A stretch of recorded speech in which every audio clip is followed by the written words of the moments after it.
চা চা হচ্ছে বাঙালির কাছে একটা আবেগ, নেশা, যাই তোমরা বলতে পারো। আমার কাছে তো বাবা চা দুটোই।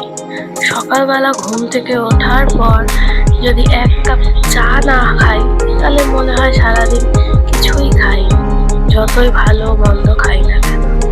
আর এই সকালের চাটা যদি নিজের জন্য একটু সময় দিয়ে খাওয়া হয় তাহলে সেটা যেন সারা দিনটাকে খুব ভালো করে দেয়।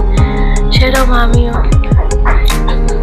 আমার সকালের চা নিয়ে একান্তে বসে নিজের মতন করে সময়টা দিয়েছিলাম শুধু চায়ের জন্যই।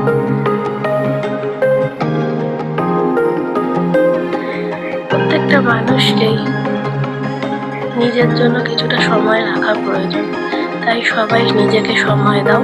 ভালো থেকো, ভালো লাগলে সাবস্ক্রাইব করো।